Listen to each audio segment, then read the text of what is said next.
Alright guys, sa J Motors TV, nandito pa rin tayo sa World Trade Center. Yan, pumunta tayo rito sa booth ng NXT Philippines para silipin yung kanilang pamalakasan na electric scoot ngayon.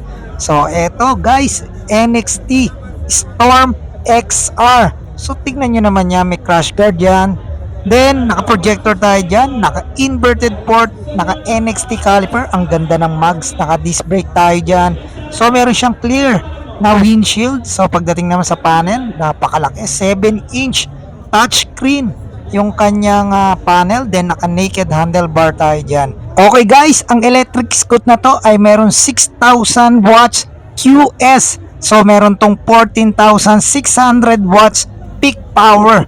So pagdating naman sa kanyang max torque, meron tayong 288 Newton meter. At pagdating naman sa kanyang battery, meron tayong 72 volt at 95 AH battery. So napakalaki ng baterya niyan.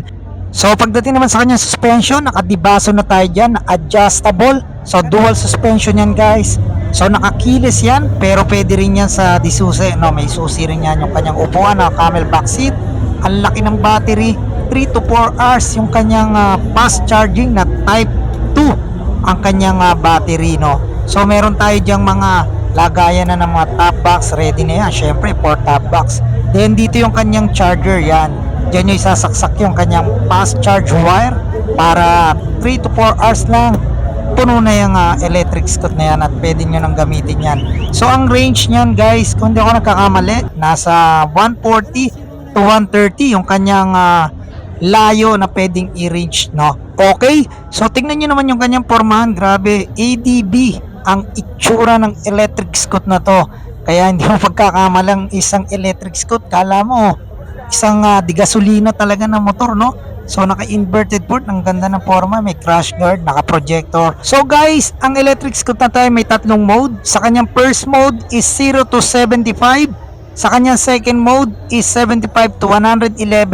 At ang kanyang third mode is 111 to 144. So guys, hindi na kayo mabibitin sa takbuhan or sa bilis ng electric scoot na to mula sa NXT. Napakalupit na yan to. Grabe guys. Ang NXT Storm XR ay equipped din ng ABS. So naka TCS din siya. Then meron din tayong HDC or yung cruise control na tinatawag. Meron din siyang TPMS or tire pressure monitoring system. So guys, mabibili nyo tong NXT Storm XR sa halagang 168,888 pesos. So anong pang hinihintay nyo? Magpunta na kayo sa pinakamalapit na NXT branches sa inyong mga lugar para makita nyo ng personal, makilatis nyo, at syempre, ma-avail nyo na yan. Alright, so J Motors TV, ride safe sa inyo lahat. God bless you all. Peace out.